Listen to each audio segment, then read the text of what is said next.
जैसे बाबा यमुना जी में गए तो दोनों माता ने जाकर के उनकी झोली खोली।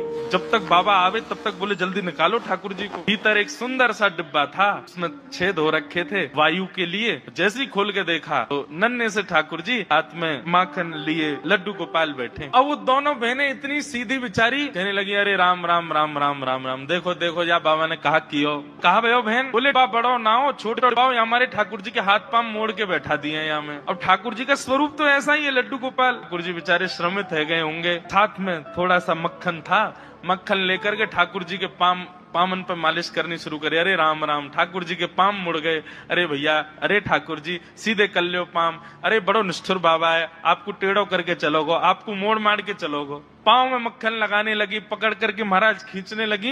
इतने प्रेम, इतने भाव और इतनी सरलता थी उनकी भक्ति में कि लड्डू गोपाल जिनका आकार ही ऐसा है, वो उनके उस सामान्य से मक्खन की मालिश से ठाकुर जी सीधे हो गए, हाथ भी सीधे हो गए, पैर भी सीधे हो गए। और जैसे ही ठाकुर जी सीधे भाई, इतने में ही बाबा निकल के बाहर आए। बोले अरे क्या कर रही हो, मेरा झोला खोल करके क्या कर रही हो? तुरंत ठाकुर जी उसमें बिठाए भाग गई मानते। बोले बाबा तू बड़ो निष्ठुर है, तेने ठाकुर जी टेढ़े कर दिए, ठाकुर जी के हाथ पांव मोड़ दिए, हाथ पांव टेढ़े कर दिए तेने, हैं डिब्बा में बैठा दिए ठाकुर जी।